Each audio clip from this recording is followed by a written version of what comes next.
¿Qué tal? ¿Cómo están? Bienvenidos a Enlace Internacional, la propuesta en política internacional de la TV pública mendocina.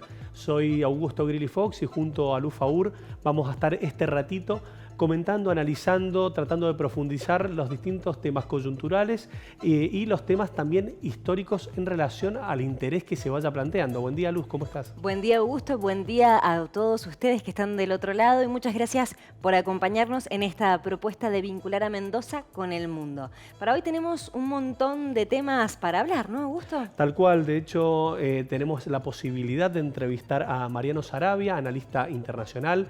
Él es escritor, especialista también en temas de derechos humanos, históricos y principalmente vamos a trabajar lo que es el concepto de Estado sin nación. ¿Qué significa el Estado sin nación? ¿Cuáles son los lugares más conocidos, más destacados en este concepto?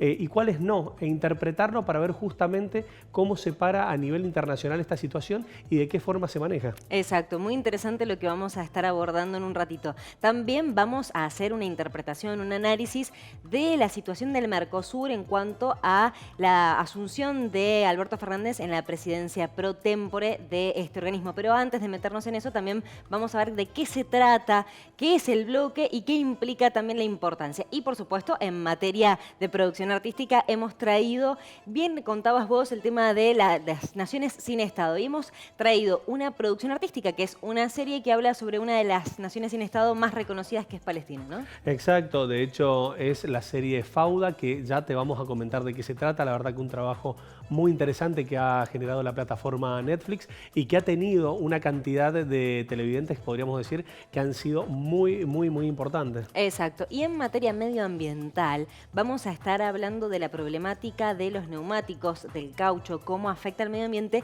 y qué programas hay a nivel provincial para abordar esta temática, pero en un ratito nada más. Exacto, así que avancemos con el video de lo que tenemos para mostrarte para esta semana. Exacto.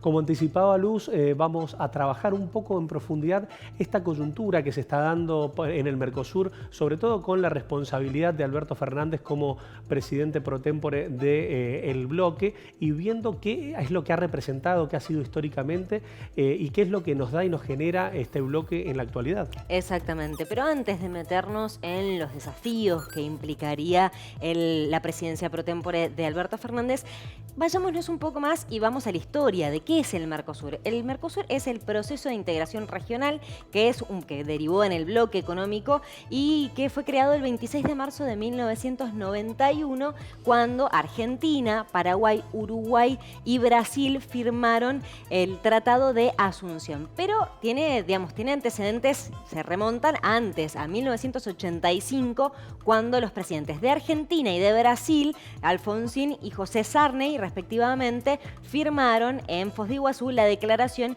y ese fue el 30 de noviembre, que después en 2004 también se estableció el Día de la Amistad Argentino-Brasileña, pero la importancia de estas dos personalidades, ¿no? Interesante contexto en el cual los esfuerzos principalmente de Alfonsín llevan adelante lo que se termina convirtiendo en este bloque. Comentar también que en este contexto la Argentina se encontraba saliendo de lo que había sido el último golpe de Estado, que el ambiente, podríamos decir, político-social era complejo y también la situación no era cómoda con el Brasil. Existían algunos dichos de una posible guerra o algo por el estilo, pero que en realidad la capacidad de los presidentes, en nuestro caso Raúl Alfonsín, pudieron potenciar y llevar adelante dichas negociaciones para que esto no se dieran y que sí se diese el puntapié fundamental, esencial para que se formara este bloque que termina de consagrarse a principios de los 90. Exacto, en 1991 y de hecho el año que viene se cumplen 30 años de este proceso de integración regional, que, como decíamos, tiene estados permanentes, son estados partes que, como decíamos, Argentina, Brasil, Paraguay y Uruguay.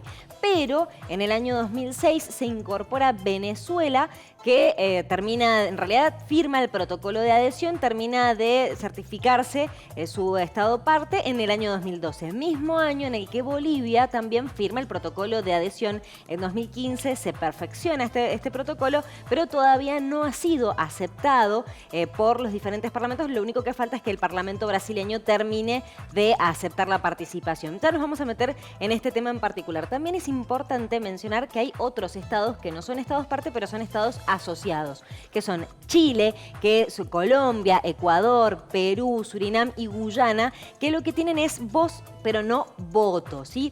El Mercosur es muy importante porque, otro dato importante que antes de que se me vaya, es que en el año 2017, en realidad a partir de diciembre de 2016, agosto de 2017, se concreta la suspensión definitiva de Venezuela.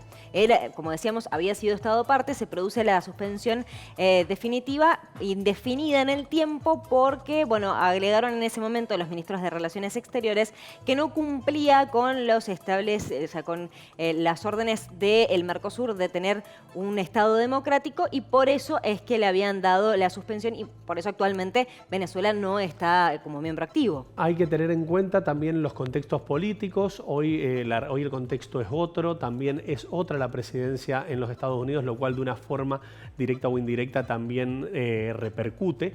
Así que es un tema a analizar. De hecho, se ha dado la realidad de interpretar los distintos puntos de vista, tanto por Alberto Fernández como Jair Bolsonaro, que son los que más abiertamente se han manifestado sobre ese tema, y es acá donde también para el año que viene se puede llegar a esperar o prever la incorporación definitiva de Bolivia a lo que sería el Mercosur, y rever también en relación a las negociaciones que se vayan dando y las normalizaciones que se vayan dando en Venezuela, cómo podría llegar a reinterpretarse justamente su situación.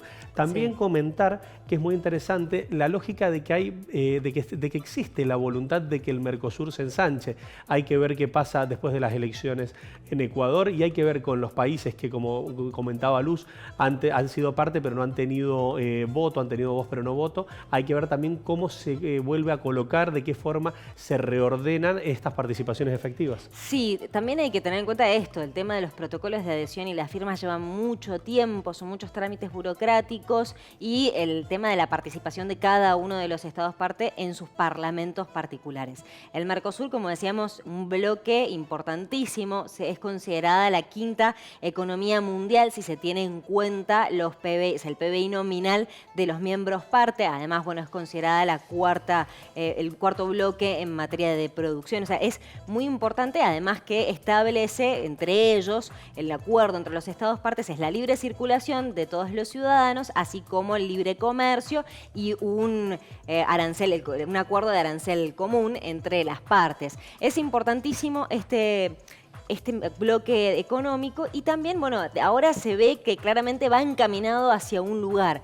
Vimos a lo largo de este año unas ciertas situaciones, más que nada en abril, recordemos cuando el gobierno, el canciller Felipe Solá dio a conocer que no iba a acompañar a los restos de los miembros del Mercosur en aquellos acuerdos comerciales con Singapur, con Canadá, por una cuestión de que, bueno, consideraban que había que resguardar la economía. Esto con Corea del Sur también, con Corea Libia. del Sur, sí. Eran aquellos acuerdos que estaban en diálogo justamente, en los que se proponía una apertura de mercado.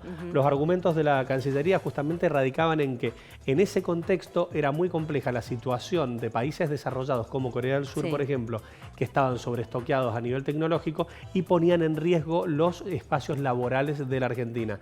Al final, por diferencias en el sector político interno, lo que se terminó, digamos, planteando fue justamente la posibilidad de que Argentina retomase después esos diálogos para una potencial incorporación o no, pero que por lo pronto no iba a avanzar con dichos acuerdos. Exacto. Después de esta polémica, en donde inclusive se llegó a hablar de una ruptura del bloque económico, todo fue cambiando. Como bien decís, está planeándose de que haya una incorporación, se está negociando y demás. Y además vimos a un Alberto Fernández, presidente argentino y ahora presidente pro tempore, que estaba trabajando en pos de que el 16 de diciembre asumiera esa presidencia. Entonces vimos que tuvo reuniones, por ejemplo, con Luis Lacalle Pou, ¿no? Tal cual, reuniones con Lacalle Pou, algunas comunicaciones también con Mario Abdo Benítez.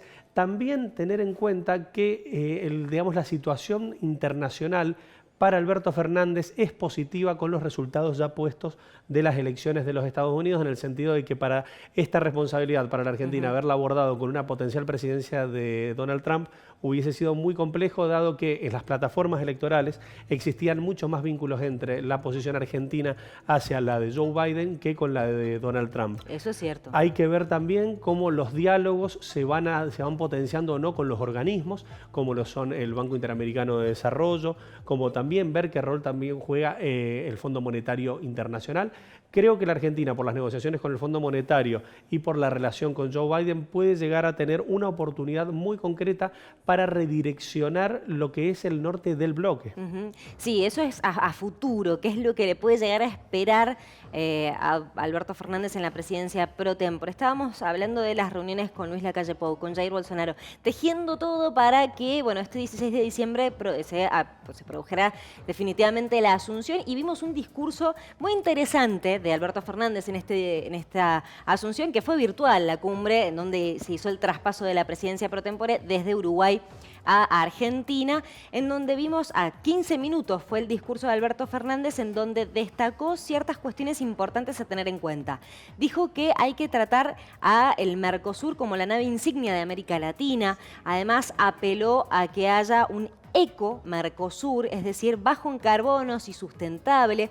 Y esto también se interpreta en base a un mensaje directo o implícito, podríamos llegar a decir más bien implícito, hacia Jair Bolsonaro, que ha sido apelado por la comunidad internacional puntualmente con el acuerdo del Mercosur y Unión Europea por sus políticas no proambientales. Tal cual, de hecho las diferencias que tuvo con la comunidad europea fueron varias, hasta tuvimos escándalos, podríamos decir, en el sentido de que las diferencias que tuvo con Emmanuel Macron y con Angela Merkel.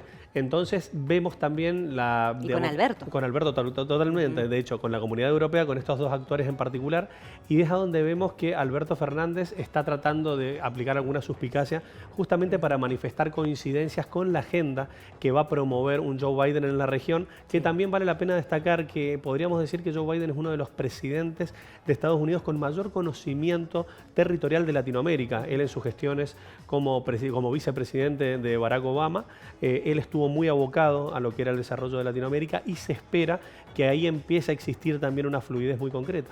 Esperemos que así sea también, ¿no? Es todo lo que estamos apuntando, porque como vos decías, si hubiera ganado, si hubiera sido reelegido Donald Trump, ahora sería otro el escenario. Totalmente, totalmente. Sería completamente diferente. Y también hay que tener en cuenta que la actitud de Jair Bolsonaro se debe mucho a la derrota de Donald Trump, en el sentido de que se quedó sin un referente internacional con peso, además de haber quedado en una posición aislacionista muy concreta, sobre todo en materia medioambiental, como lo comentaba Luz, en materia sanitaria también, por el descreimiento que planteó sobre los tratamientos del coronavirus y sobre la vacuna propiamente. Eso es cierto. Sí, por ahí en materia ideológica está un poco más cercano a los otros miembros, en el sentido de, por ejemplo, Abdo Benítez o Lacalle Pou, que son más bien conservadores o de derecha, pero en las medidas extremas que ha tomado ha quedado solo, eso es cierto. Y el que más aislado ideológicamente está por ahí, podemos decirlo, es Alberto. Hay que verlo también desde la perspectiva del diálogo que ha planteado, en el sentido de que vimos un Lacalle Pou en diálogo, digamos, corriendo la discusión. Moderado. Corriendo la discusión ideológica, y sobre todo entendiendo que la posición de Alberto Fernández puede llegar a ser más favorable para la región con la relación con Estados Unidos, por lo menos en un principio. Hay que ver cómo se potencian esos diálogos, hay que ver de qué forma se avanza, pero concretamente tener en cuenta que se está buscando esa lógica que vaya mancomunada en lo que plantea principalmente estos cuatro países que integran el bloque. Sí, y un quinto país que podría llegar a ser el próximo estado parte, que es Bolivia. Bien decíamos que firmó el protocolo de adhesión en 2012, en 2015 se perfeccionó, y este año sería uno de los objetivos a lograr por Alberto Fernández, el de la incorporación de Bolivia, que hay que tener en cuenta también que es más afín ideológicamente también a Alberto Fernández, Luis Arce, el nuevo presidente de Bolivia. También, bueno, hay que ver, lo único que falta es que el Parlamento lo termine aprobando. La posición es muy importante y lo que propone Bolivia también, porque por ejemplo esto es lo que decíamos, ya es un Estado parte en proceso de adhesión, entonces tiene voz, y lo que dijo en este discurso y en esta cumbre de apertura de las nuevas sesiones, digamos, lo que mencionó es la posibilidad de encontrar acciones mancomunadas en conjunto para pedirle a los países desarrollados y a los organismos internacionales de crédito o de financiamiento que, bueno, ayuden, o sea, propongan medidas de alivio a la deuda externa. Tal cual, y algo muy interesante es la lógica, la visión que tienen para trabajar recursos como lo es el litio. Sí. Luis Arce apenas asumió, planteó la intención de trabajar en forma bilateral en cuanto a precios, a formas de trabajo. Este recurso que la Argentina lo posee, pero principalmente lo posee Bolivia. También existe la idea de que una vez Bolivia como miembro permanente del bloque pueda trabajarse de otra forma y se pueda profundizar más esta lógica, sobre todo muy buscada por países absolutamente desarrollados que plantean potenciar tecnología. Tal cual, es importantísimo lo que se viene de algunos desafíos, objetivos. Otro de los objetivos que ya lo dieron a conocer es volver a revitalizar el foro empresarial que fue creado en el año 2012 por el Consejo del Mercado Común, y lo que plantean es garantizar la participación de las empresas públicas y privadas para que propongan una evolución, una evaluación, propuestas a fin de dos temáticas en particular, una de la agroindustria y por el otro lado los servicios digitales, que son importantísimos. Un tema a tener en presente también es para nosotros, principalmente, es ver cómo se trabajan las economías regionales. Entendemos que un desafío muy importante es ver cómo generar ese sentido de pertenencia para los sectores empresarios medios, empresarios chicos, ver cómo proyectarse en este Mercosur nuevo, en este Mercosur que trata de reinventarse, de relanzarse, y cómo se puede llegar a interpretar en la pospandemia a las economías regionales jugando un rol efectivo, un rol real, y también, como lo tratamos de hacer acá, que estas medidas en materia internacional repercutan de forma real y concreta en la vida, de nuestro caso, de los mendocinos. Exacto, y algo que podría llegar a tener mucha repercusión y también es uno de los posibles objetivos del Mercosur es la reivindicación de la soberanía sobre las Islas Malvinas. Todo se está dando en el contexto del Brexit, de la salida del Reino Unido de la Unión Europea, y de hecho ya hubo una exhortación por parte del canciller Felipe Solá para el reconocimiento de los diferentes estados partes de la soberanía argentina y de así poder empezar a hacer acciones legales en contra de cualquier iniciativa que se realice sin autorización allí en los territorios argentinos. Tal cual, hay que tener en cuenta sobre todo la situación en la que ha quedado el Reino Unido en cuanto al apoyo de la comunidad europea, en el sentido de que ya no existen los mismos respaldos, las legislaciones se van a tener que readaptar o van a tener que buscar nuevos espacios de negociación que la Argentina sin duda va a tratar de poner en valor para desarrollar y para plantear justamente reivindicando la soberanía sobre las islas. Muchos temas los que nos han dejado este Mercosur, cómo se ha ensanchado a fin de año y cómo proyecta digamos, la región y cómo proyecta la autonomía de cada país. Tal cual, importantísimo lo que se viene, por supuesto tenemos que ir siguiendo, hay que ver qué es lo que ocurre con estos acuerdos de libre comercio, primero con la Unión Europea, que estaría un poco trabado por cláusulas que quieren implementar sobre medio ambiente, puntualmente contra Bolsonaro, podríamos llegar a decirlo. Después, los acuerdos con Singapur, con Canadá, con Libia, con Corea del Sur, y profundizar el acuerdo que ya se tiene con Israel y con el Líbano. Son desafíos muy concretos, de hecho yo creo, en lo personal interpreto que lo más complejo va a ser la posición de Jair Bolsonaro en materia medioambiental, lo cual pone en riesgo concretamente el avance o la puesta en valor de dicho acuerdo, dado que hay muchas quejas en Europa por los índices, por las posiciones de este acuerdo y por la desventaja que le podría llegar a generar, según la Comunidad Europea o algunos países, a varios países productores, sobre todo en lácteos. Hay que ver la situación de Escocia, hay que ver la situación del interior de Francia, de Irlanda, cómo rediscuten esto, y a lo cual hay que también tener una perspectiva muy clara en relación a lo que vaya a generar o no las políticas de medio ambiente que aplique Jair Bolsonaro. Tal cual, por supuesto vamos a estar siguiéndolo, se viene un año cargado de Mercosur, eso seguro, el 2021 vamos a tener muchas noticias. 26 de marzo es el aniversario número 30 de este bloque económico y bueno, hay que estar atentos a lo que ocurre por justamente potenciar la región y cada uno de los países que lo integran. Tal cual.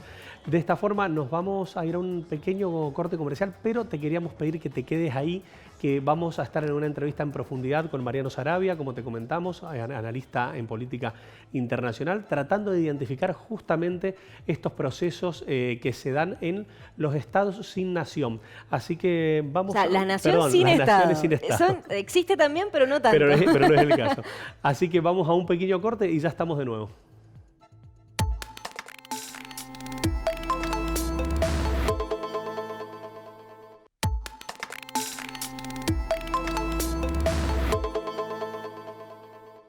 Continuamos con Enlace Internacional, como te anticipamos, vamos a estar ahora en diálogo mediante Zoom con Mariano Sarabia, quien es analista en política internacional, además es escritor, conferencista, tiene varias publicaciones en sí, pero en este caso en particular, un tema que él ha trabajado mucho, ha brindado capacitaciones, es la lógica de los estados sin nación. ¿Qué representan? ¿Qué es lo que son? ¿Quiénes son ellos? Así que para esto nos hemos comunicado con él. Buen día, Mariano, ¿cómo estás? Hola Augusto, hola Luz y hola a todos los televidentes, ¿cómo andan? Muy bien, muchísimas gracias por este momento. Y como introducíamos el tema, ¿qué es lo que significa? ¿Qué es lo que representan los estados sin nación? Sí, más bien, Augusto, serían las naciones sin estado, ¿no? Sí, perdón. Sí, es un furcio. Sí. Bueno, en principio hay que decir, Augusto, que el concepto de Estado-Nación es relativamente nuevo, es del Renacimiento, podríamos decir. De los primeros Estados-Nación, o uno de los primeros Estados-Nación, es España, concretamente, la unión de Castilla y Aragón, y todo lo que se vino después con la expulsión de los moros, la expulsión de los judíos, el supuesto descubrimiento de América, etcétera, etcétera. Y a partir de ahí, estados más recientes o más antiguos, ¿no? Por ejemplo, tenés estados como Italia o Alemania, que tienen menos años que Argentina misma. Italia se reconfiguró en 1861 y Alemania también. Entonces, eso por un lado. Y por otro lado es esta dualidad de la cual hablabas vos, ¿no es cierto? En realidad podemos ver que hay estados plurinacionales, estados compuestos por distintas naciones, que en realidad son la mayoría de los estados del mundo. Y sobre todo si hablamos de Latinoamérica, todos somos plurinacionales, aunque no lo reconozcamos. Bolivia es un estado plurinacional por la Constitución, pero Argentina también lo es, aunque no lo diga la Constitución, aunque no lo digan las leyes. Aquí es mentira lo que nos han dicho siempre Augusto y Luz, de que somos todos descendientes de los barcos, que somos todos descendientes de europeos, de que somos todos rubiecitos de ojos celestes. No es así. Aquí tenemos una pata europea muy fuerte, pero también tenemos una pata africana de nuestros ancestros esclavizados que vinieron, y también tenemos una pata de los pueblos originarios muy fuerte, ¿no? Entonces somos un estado plurinacional, muchos lo son. Y después tenemos lo contrario, naciones que no tienen estado, ¿no? Cuando esa conformación de un estado que le dé lugar, que le dé voz y voto, que respete a las distintas nacionalidades, no se puede producir por distintos motivos, en general porque un pueblo o una nación sojuzga, oprime a las otras, y entonces ahí sí surge la necesidad de algunas naciones de conformar su propio estado. El mejor ejemplo es Escocia o Irlanda, cuando han luchado para sacarse el yugo de los ingleses, o los catalanes y los vascos con respecto a España, ¿no es cierto? O los saharauis, que son dominados hoy por Marruecos, o Palestina, que sufre una opresión y una dominación y una ocupación por el Estado de Israel.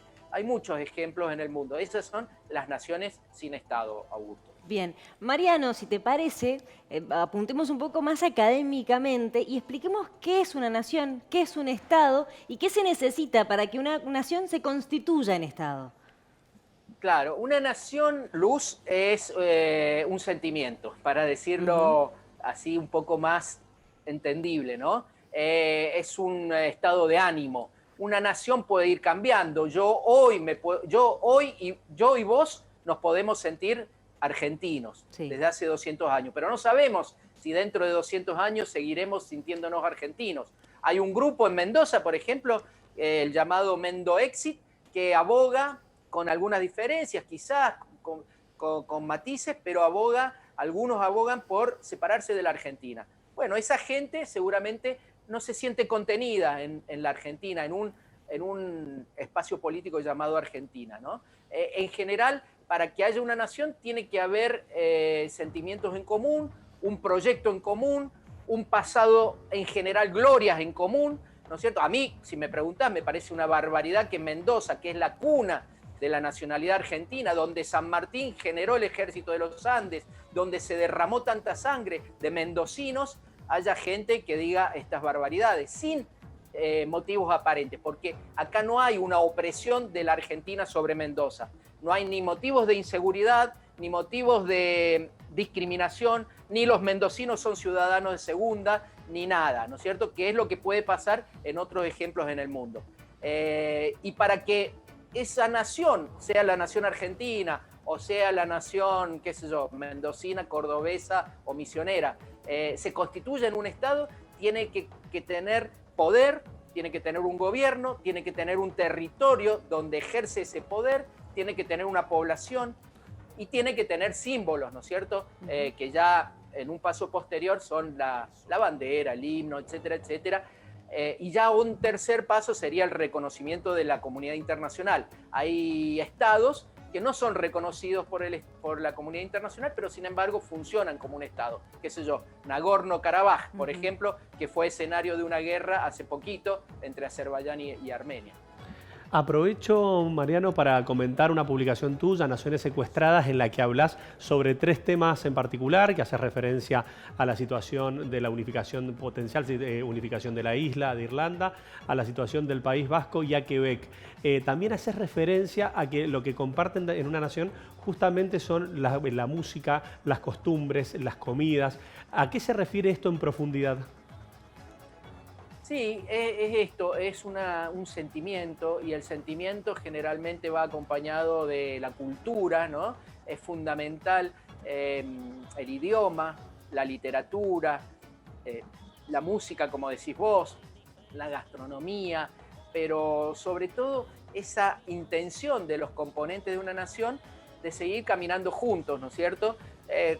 Por supuesto, con las diferencias políticas, ideológicas que puede haber dentro de una nación, pero sentirse irlandés. Vos hablás con un irlandés del Ulster, del norte, y con un irlandés de la República, y los dos son irlandeses, ¿no? Vos hablás con un vasco de Iparralde o un vasco del norte, y del mal llamado País Vasco francés, y son lo mismo, hablan el mismo idioma, el mismo euskera, tienen la misma historia, la misma cultura.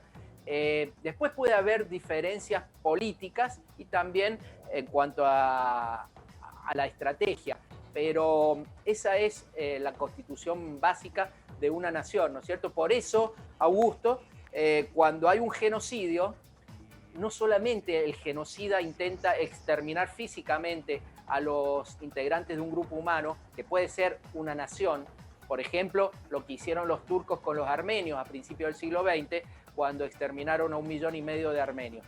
No es solamente matarlos físicamente, sino también borrar la cultura, borrar su impronta. Es lo que hicieron los españoles en América en general, ¿no es cierto? Eso de construir iglesias encima de los templos prehispánicos, ¿no es cierto? Es una forma de decir, acá no había nada, bórrense de la cabeza. Los incas no existieron. Eso también, de una forma más sutil, Augusto, nos lo siguen inculcando en la escuela cuando nos hablan de los pueblos originarios en pasado, ¿no? Los huarpes vivían de esta manera, creían tal cosa, comían tal otra, los mapuches existieron. No, los huarpes están vivos, hay que ir a la laguna de Guanacache, hay que ir a la valle nomás. Los mapuches están ahí, en Malargüe hay mapuches. Pero, viste, es muy sutil ese genocidio cultural, ese genocidio blanco. Mariano, ahí estás hablando del genocidio, pero vemos actualmente algunos casos de represión en cuanto a algunas naciones sin Estado. Me voy puntualmente al caso de los kurdos, por ejemplo. Sí. Bueno, es que los kurdos, volviendo al principio, Luz, sí. Viste que yo dije al principio, las naciones sin Estado o las naciones oprimidas, una nación o un grupo humano o un pueblo puede intentar formar un Estado independiente por varios motivos, porque se siente amenazado por el Estado donde está. Eso fue lo que pasó con las ex repúblicas soviéticas o las ex repúblicas de Yugoslavia, ¿no? Sobre todo Bosnia, que sufrió un genocidio por parte de sus hermanos, digamos, croatas y serbios. Sí. Entonces podés sentirte amenazado y querer formar un Estado propio para defenderte. Es el caso de los judíos, históricamente, ¿no? O podés sentirte discriminado, o podés sentir distintas formas. Pero si se lograra tener en un Estado igualdad para todas las naciones, eso es lo ideal, eso es maravilloso. Eso es lo que se planteó en un principio con Palestina, un Estado binacional donde convivieran judíos y palestinos, judíos y musulmanes, ¿no es cierto? Porque es mentira que el conflicto entre judíos y musulmanes es milenario. Siempre se llevaron bien, absolutamente bien. Es un conflicto de 100 años nada más. Pero yendo a lo que me preguntás vos, hay un ejemplo en el norte de Siria, que es Rojava, donde los y las kurdas, sobre todo las mujeres kurdas, han logrado una cosa maravillosa. Y es una sociedad con igualdad de género, por un lado, pero también con igualdad cultural y política entre los pueblos. Ahí hay kurdos y kurdas, turcos y turcas, armenios y armenias, sirios y sirias, y todos conviven bien, en una forma, no diría socialista, sino más bien cooperativista, y con todos los estamentos del Estado, digamos, todas las funciones, los puestos jerárquicos duplicados. Hay un alcalde y una alcaldesa, un maestro y una maestra, y así sucesivamente. Y la verdad es el único ejemplo en el mundo que yo conozco que están planteando algo realmente distinto, de abrir la cabeza, de inventar algo nuevo y sin caer en el nacionalismo, que siempre es un poquito segregar, ¿no?, al otro. Mariano, en el contexto de Brexit te llevo un poco a lo que es la actualidad de Irlanda. ¿Qué puede llegar a pasar por las distintas repercusiones que ha generado el conflicto, la salida del Reino Unido de la Comunidad Europea, en principio sin acuerdo o con un acuerdo comercial? ¿En qué situación podría quedar el reclamo de unificación de la isla por si se llegase a generar un pedido de plebiscito?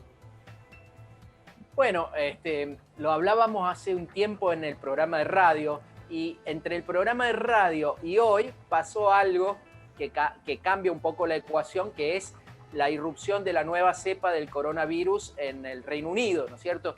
Habíamos dicho que está complicado el Brexit, bueno, estamos a una semana y aparentemente podría haber un Brexit duro, pero en Irlanda se había acordado que siguiera existiendo una relación directa entre Irlanda del Norte y la República de Irlanda, y eso, por supuesto, beneficia a los nacionalistas, a los republicanos irlandeses, a los que normalmente llamamos a los católicos, ¿no?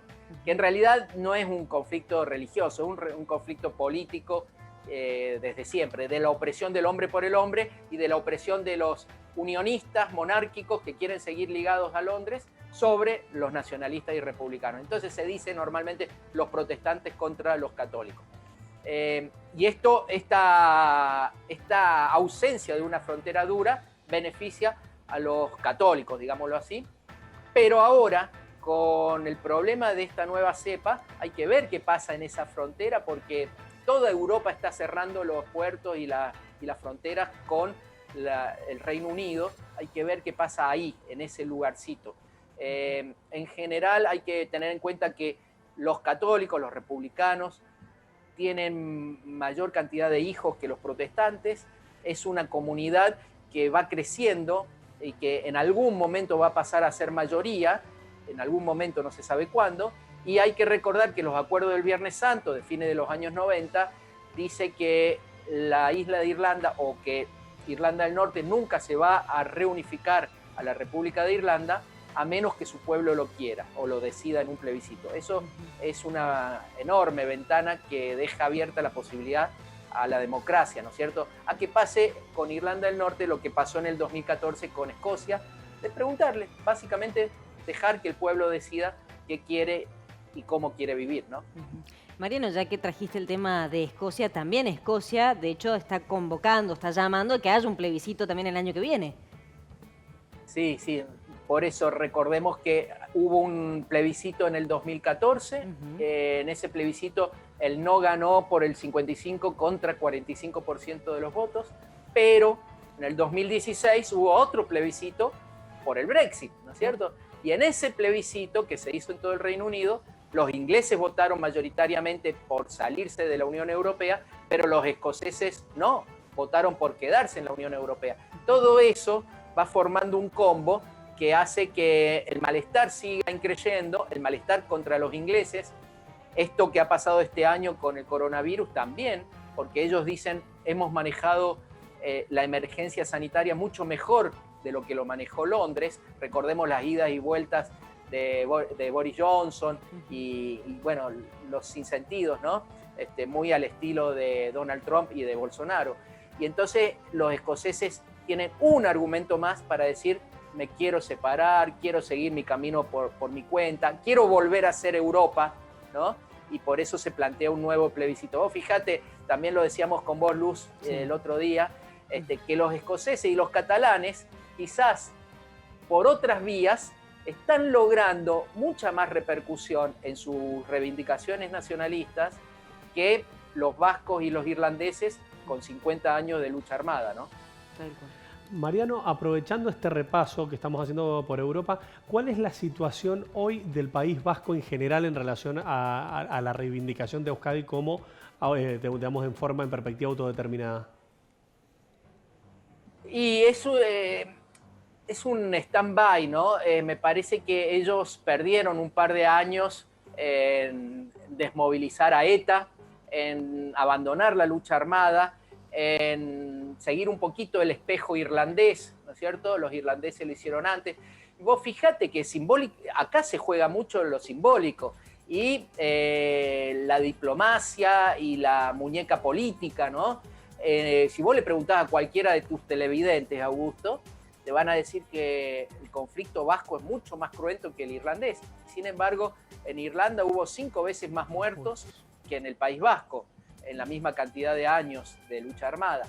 Pero sin embargo, quedó instalado que los vascos son todos terroristas, que son todos tirabombos, que son unos cerrados, unos cabezaduras, unos retrógrados. Y sin embargo, hoy el nacionalismo vasco es un nacionalismo que ha ido derivando desde lo étnico, desde la sangre, desde el apellido, desde el RH negativo, que son, digamos, leyendas, ¿no es cierto? Bueno, ahí está la película 8 apellidos vascos, que en clave de humor te cuenta esto.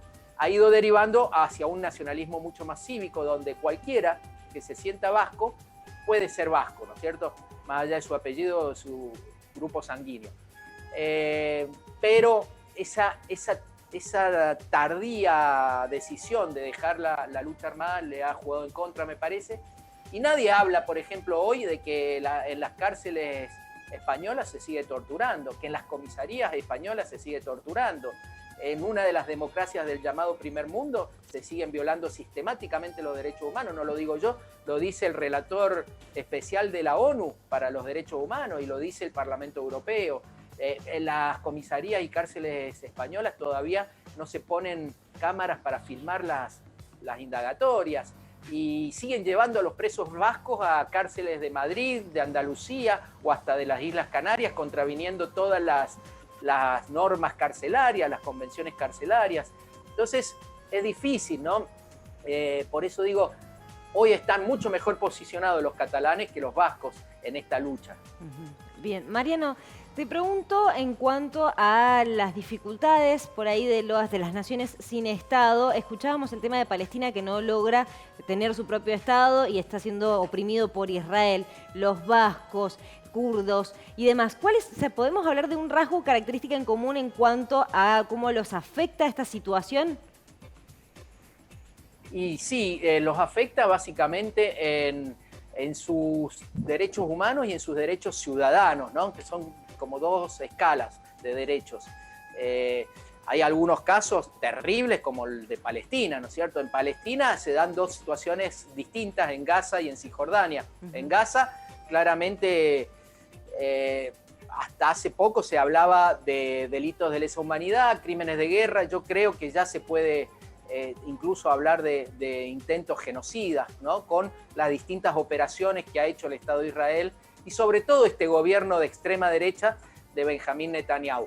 Acá quiero aclarar, y siempre lo hago, hay que diferenciar muy claramente al pueblo judío del Estado de Israel, porque hay muchísimos judíos alrededor del mundo que critican al Estado de Israel y que no tienen nada que ver, ¿no es cierto? Entonces nadie está haciendo ninguna acusación ni antisemita ni nada.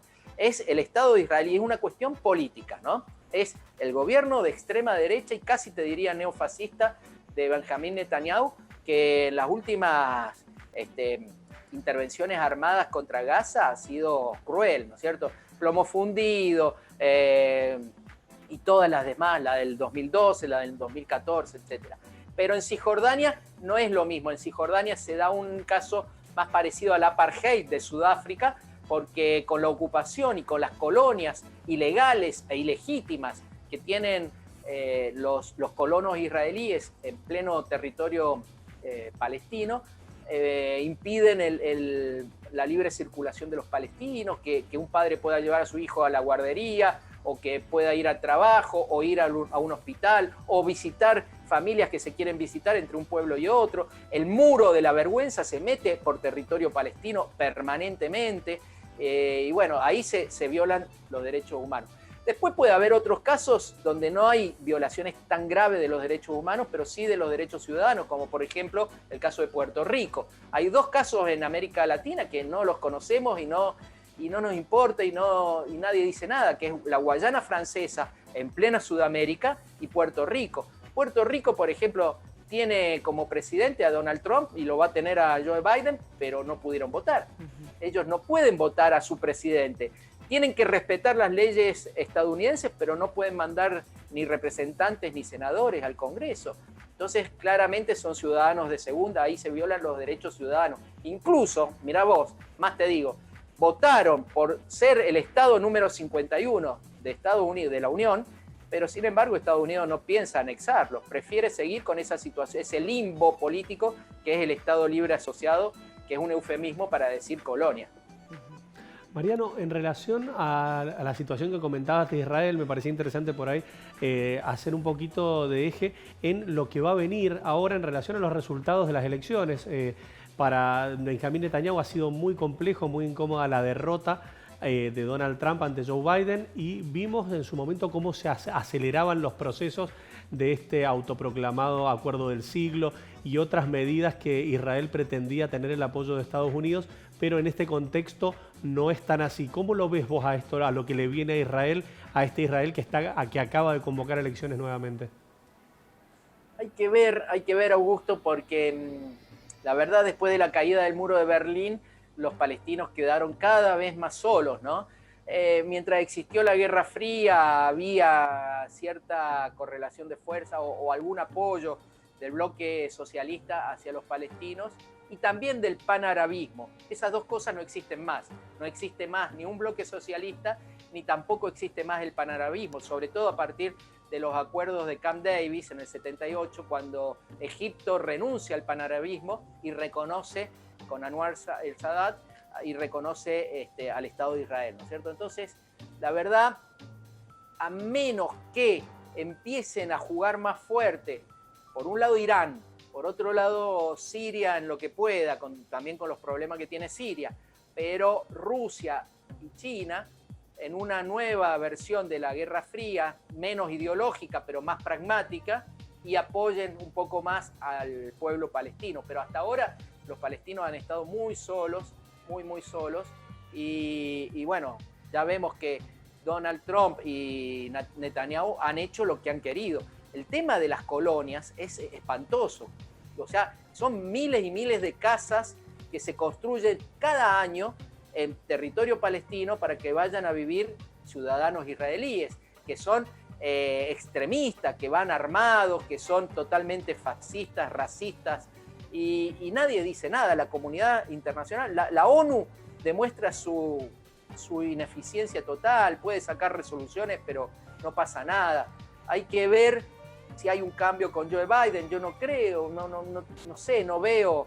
Quizás un cambio de formas, pero mientras no haya otra potencia, ya te digo, que puede ser Rusia o Irán o alguien que apoye un poquito a los palestinos, los países árabes los dejan cada vez más solos. Hemos visto cómo Arabia Saudita, Qatar y todas las satrapías del Golfo Pérsico se han traicionado a la causa palestina, ¿no? Ahora también Marruecos, y esto tiene mucho que ver, Augusto, con lo de las naciones sin Estado. Marruecos traiciona al pueblo palestino y reconoce a Israel. Y con esta jugada maestra de ajedrez están perjudicando a dos pueblos sin Estado. Por un lado a los palestinos y por otro lado a los saharauis, al pueblo del Sáhara Occidental, porque a cambio de que Marruecos reconozca a Israel, Estados Unidos reconoce la soberanía de Marruecos sobre el Sáhara. Bueno, es perverso, es cínico, pero así funciona el mundo. Mariano, te agradecemos muchísimo el tiempo que nos has brindado. Vamos a estar en contacto, son muchos los temas, es muy buena la capacidad que tenés de análisis, de síntesis, así que vamos a estar en contacto en el corto plazo. Dale, Augusto, cuando quieran, a disposición para vos, para Luz y para la audiencia. Y bueno, feliz Navidad y Año Nuevo y que todo mejore. Muchas gracias. Muchísimas gracias. Felicidades. Con nosotros Mariano Sarabia, periodista, escritor, conferencista, justamente analizando en lo que él más se dedica, que es la política internacional, a ver de qué se trataba justamente la situación de estas ciudades, de estos estados, de estas naciones sin estados, que nos han colocado justamente en una discusión muy concreta. Así que ahí teníamos el análisis de él. Exactamente, muy interesante la interpretación, el análisis, todo lo que sabe en base a ir relacionando cada una de las naciones y cómo están involucradas realmente sin desperdicio.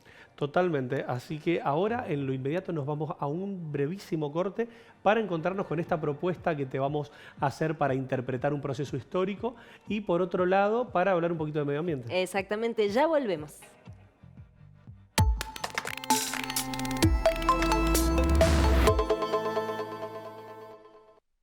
Continuamos en Enlace Internacional y ahora, como habíamos anticipado, vamos a estar hablando de medio ambiente, ¿no? Tal cual, de hecho en esta ocasión, como anticipaste Luz, tenemos la posibilidad de escuchar de cómo interpreta Constanza Soler la reutilización de lo que es el caucho, podríamos decir lo que quedan de las gomas de autos, camionetas, del consumo en general. Y para comentarnos sobre el tema nos dijo varias cosas, pero mejor velo vos.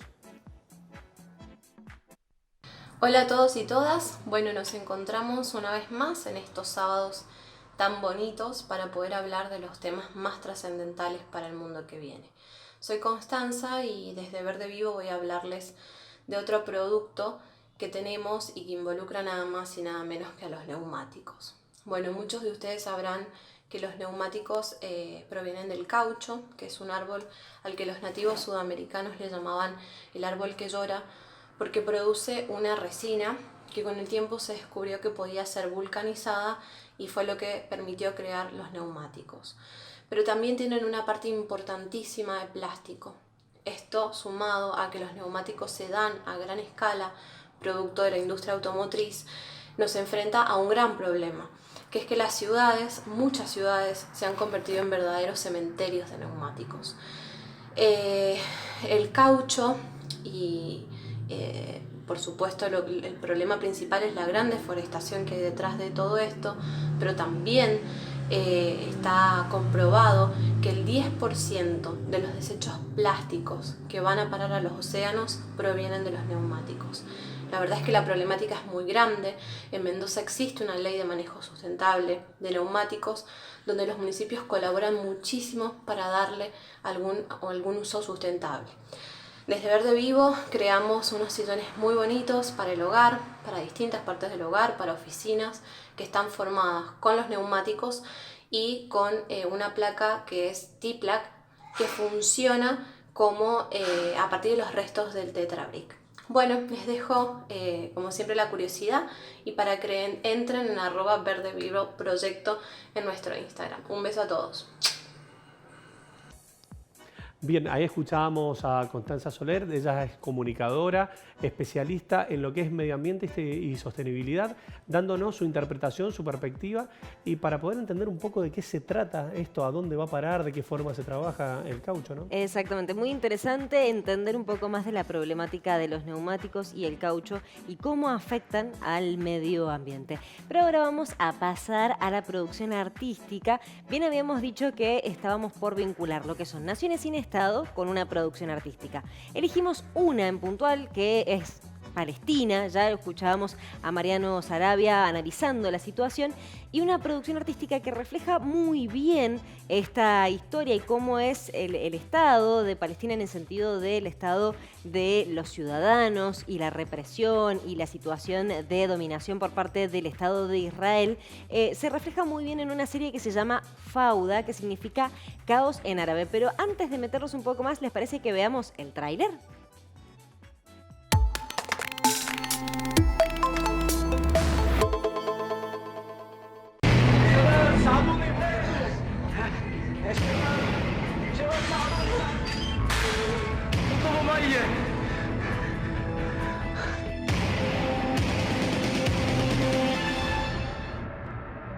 אבו אחמד חי.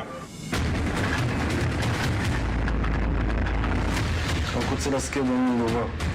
יש לאבו אחמד דם על הידיים של 116 ישראלים שהתפוצצו בפיגועים שהוא עצמו הוציא. אין מחבל שרצח יותר ממנו. אין.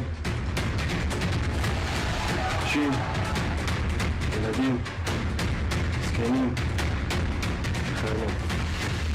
הבן זונה רוצח. בן מוות. בן מוות.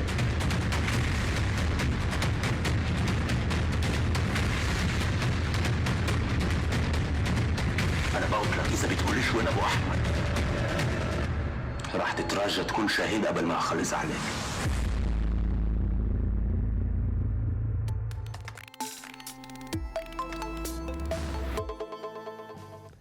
Interesantísimo trabajo, la verdad que no tiene desperdicio. Hay que tener en cuenta algunas cosas, la producción es israelí.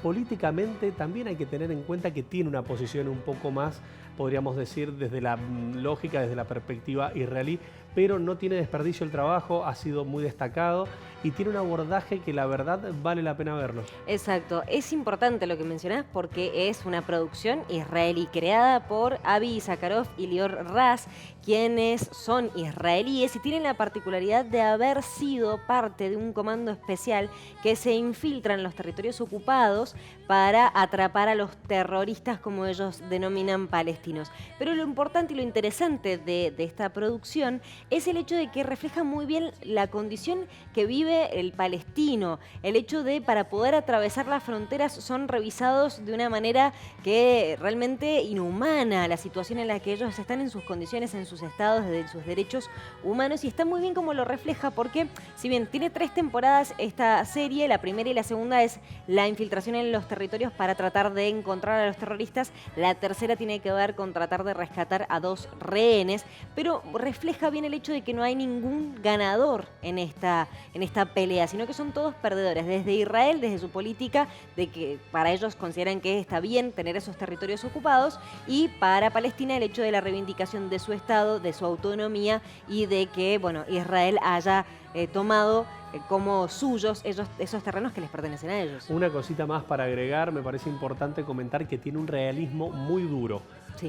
Sepan que se van a encontrar con imágenes muy fuertes, con relatos de experiencias muy duras, pero la verdad, insisto, creo que es uno de los trabajos más prolijos que he visto sobre la temática. Sí, realmente muy interesante, y aparte, por supuesto, tiene su aspecto de ficción. El tema de Lior Raz, como decía, que es uno de los creadores, uno de los directores, es además el protagonista, es Doron Cabilio. Entonces, y bueno, lo que ellos han querido hacer es tratar de volcar sus propias experiencias personales en esta producción artística. Entonces te hace pensar en algún momento esto será real, no, habrá pasado así o no, pero el realismo duro es determinante. Tal cual, así que te lo recomendamos. Si te llega a parecer interesante, tenés todo un verano por delante, con capítulos de alrededor de 40 minutos aproximadamente, bien al estilo de esta plataforma Netflix. Así que te lo dejamos a disposición y con una duración de 10 capítulos por programa. Exactamente, 10 capítulos por temporada. Muy interesante, lo ponemos en valor para que lo puedan ver y lo puedan disfrutar al igual que lo hicimos nosotros. Bueno, contame antes de irnos qué es lo que Sí. con qué te vistió Kika Moda. Con Kika Moda arreglamos un conjunto divino. Esta camisa Animal Print, tendencia del Animal Print, sigue como tendencia, al igual que este pantalón calza. Es muy lindo, fresco para la ocasión, así que muy agradable. Ustedes también pueden comprar el regalito, los regalitos en estas fiestas allí en Martínez de Rosa 723. Ingresan por el local de Carola Poggio. Las esperamos. Bueno, durante este verano los vamos a seguir acompañando, así que el próximo sábado nos encontramos para trabajar un poquito más en lo que nos vaya dejando la política internacional. Nos vemos. Chau, chau.